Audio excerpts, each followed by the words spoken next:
Hello friends, welcome to our channel.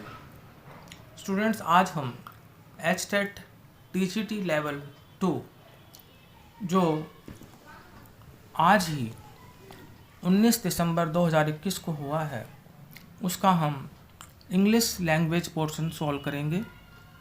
तो आइए start करते हैं। सबसे पहले देखें इंग्लिश पोर्शन के लिए direction. Answer the following questions bye selecting the most appropriate option. Now question 46, choose the correct meaning of the underlined words. आपको अंडरलाइन वर्ड्स का करेक्ट मीनिंग चूज करना है। The law and order situation will only become worse in the state due to the riots if the government does not do something right now to nip it in the bud. Our options are: first, to plan in detail to stop a threat; option 2, to destroy the problem in the initial stage only; third, to arrest the culprits; fourth, to stop something harmful in the initial stage. So students, the correct answer is option 4, to stop something harmful in the initial stage. कोई ऐसी चीज़ जो नुकसानदायक हो उसको आरंभिक चरण में ही रोक दिया जाए। तो इसके लिए जो आपका जो यहाँ पर इडियम है वो होता है nip the evil in the bud. तो अंडरलाइन चीज़ कर रखी है निप इट इन द बड, मैंने कोई भी जो हार्मफुल चीज़ है उसको शुरुआत में ही जो है रोक दिया जाए, उसको फैलने से इससे पहले कि वो एस्टेब्लिश्ड हो। तो option 4, to stop something harmful in the initial stage is the right answer. Now question 47, select the appropriate modal for the expression given. Harish has annoyed his boss today, he dash be fired soon probability. Harish ने अपने boss को नाराज़ कर दिया है, उसको जो है जल्द ही फायर्ड किया जा सकता है। तो ऑप्शन फर्स्ट में second can, third ought to और फोर्थ वुड। प्रोबेबिलिटी के लिए स्टूडेंट्स मे का यूज होता है, तो ऑप्शन 1 में करेक्ट है। Now students, question 48, choose the appropriate preposition to fill in the blank. आपको यहाँ पर अप्रोप्रिएट प्रेपोजिशन को सिलेक्ट करना है ब्लैंक को फिल करने के लिए। What is the time dash your watch, interrogative sentence है।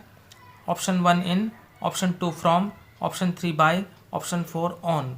तो आपकी घड़ी के अनुसार क्या बजा है।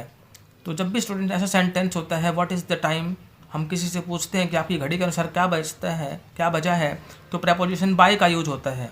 What is the time by your watch, option 3 right है। Now students, question 49, choose the correct tense form to fill in the blank. आपको ब्लैंक को फिल करने के लिए करेक्ट टेंस फॉर्म का यूज करना है। Municipality has decided to dash the overhead wires. First, did away with; second, do away with; third, has done away with; fourth, had done away with. तो municipality ने जो overhead wires हैं उनसे जो है निजात पाने का फैसला कर लिया है। तो उसके लिए हम कहते हैं डू अवे विथ। और वैसे भी जो है फिर टू के बाद फर्स्ट फॉर्म ही लगती है, 2 प्लस इन्फिनेटिव होता है तो डू ही आएगा।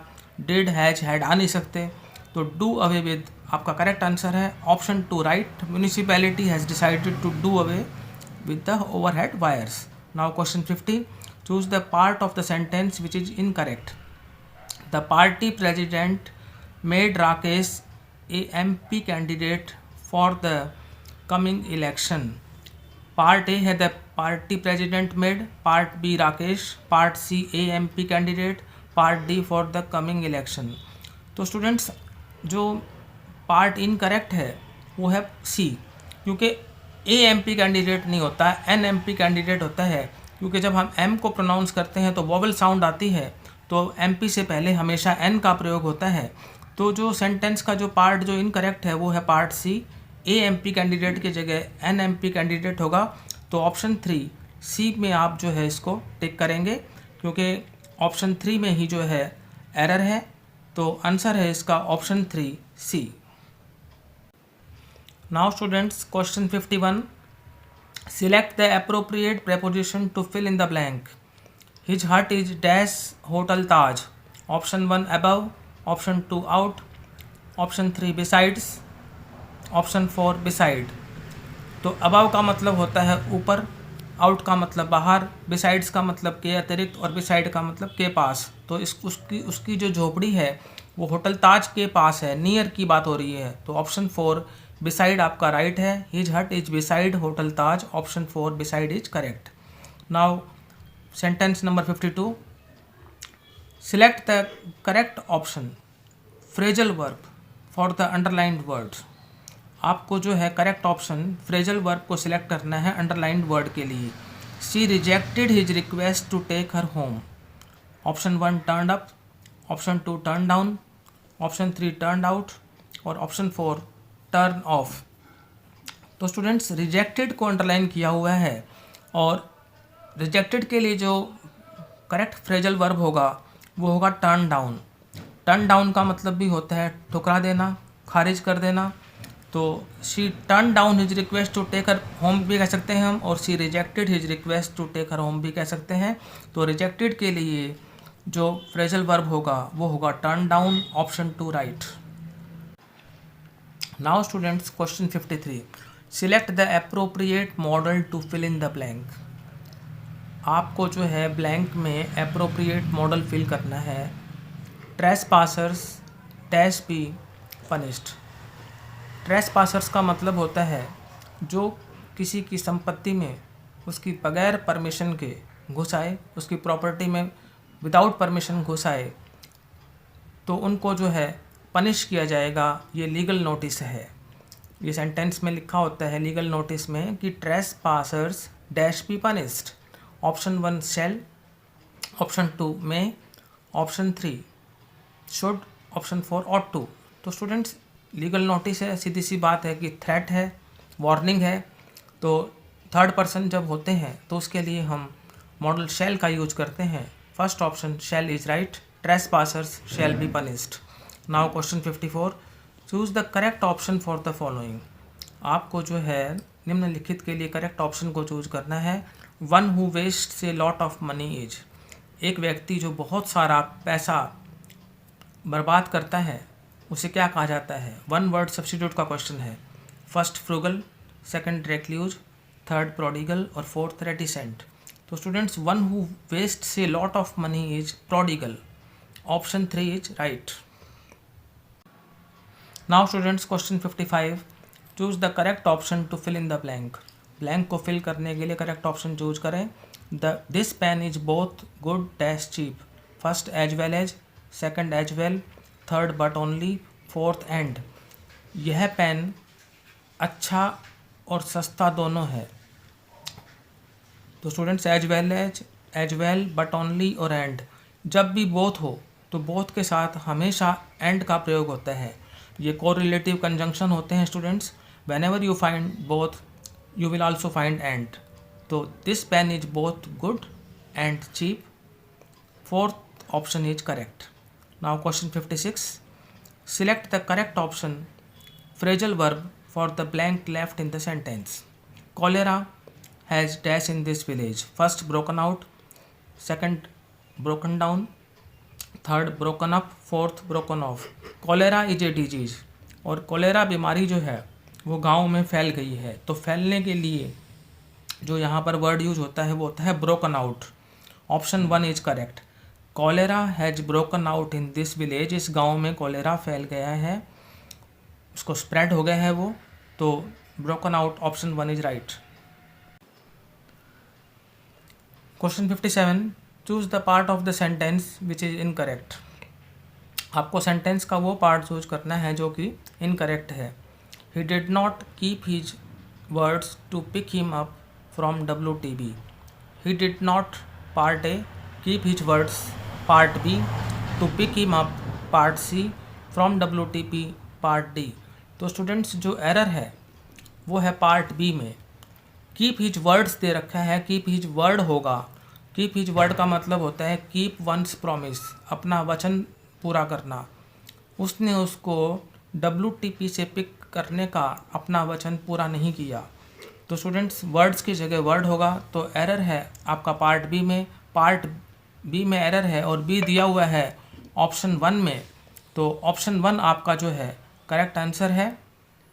ऑप्शन 1 बी ये आपका राइट रहेगा। Now question 58, choose the correct tense form. आपको यहाँ पर करेक्ट टेंस फॉर्म जो है चूज करनी है निम्नलिखित वाक्य में। I had consulted my lawyer before I dash the complaint. First did lost, second had lost, third lodge और फोर्थ लॉस्ट। तो स्टूडेंट्स यहाँ पर आपका जो करेक्ट आंसर होगा वो होगा option 4 lost. I had consulted my lawyer, मैंने अपने लॉयर से सलाह मशविरा कर लिया था इससे पहले कि मैंने कंप्लेंट लॉस्ट की। तो कंप्लेंट दाखिल करने से पहले मैंने अपने वकील से कंसल्ट कर लिया था। तो बिफोर से पहले हेड प्लस थर्ड फॉर्म होती है और बिफोर के बाद सेकंड फॉर्म। तो लॉस्ट जो है वो आपका करेक्ट है। बिफोर से पहले पास्ट परफेक्ट टेंस और बिफोर के बाद past indefinite tense. Option 4 lost is right. Now question 59, choose the correct meaning of the underlined words. The hostess broke the ice by introducing the strangers to each other. Hostess ने ice को broke किया strangers को एक दूसरे से introduce करवा के, उनका आपस में परिचय करवा के। First to make people relax with each other, second to make perplexed with each other, third to serve welcome drink to the guest, fourth to start a game of puzzle. तो students broke the ice का मतलब होता है चुप्पी तोड़ना, tension को दूर करना, रिलैक्स करना। तो क्लियर है ऑप्शन 1 जो है वो इसका आंसर है। To make people relax with each other, जो अंडरलाइंड वर्ड्स हैं ब्रोक द आइस, उसका करेक्ट मीनिंग होगा to make people relax with each other. Option 1 is right. Now last question, question number 60, choose the appropriate modal to fill in the blank. Blank को fill करने के लिए appropriate modal को choose करें। He dash listen to the stories of his grandma before he slept. Past habit की बात की जा रही है। Option 1 could, option 2 shall, option 3 would, option 4 might. तो स्टूडेंट्स जब भी पास्ट हैबिट की बात होती है और पास्ट हैबिट के लिए 2 चीज़ें यूज होती हैं, एक यूज टू और एक वुड। मॉडल में यूज टू यहाँ ऑप्शन में है नहीं, तो सीधी सी बात है कि वुड आएगा। तो he would listen to the stories of his grandma before he slept. यहाँ पर मॉडल वुड का प्रयोग पास्ट हैबिट के रूप में हुआ है, भूतकाल की आदत के रूप में हुआ है कि वह अपनी दादी माँ की से कहानियाँ सुना करता था सोने से पहले। जिन्हें उसके सोने से पहले दादी माँ उसे कहानियाँ सुनाया करती थी, तो वह दादी माँ से कहानियाँ सुना करता था सोने से पहले।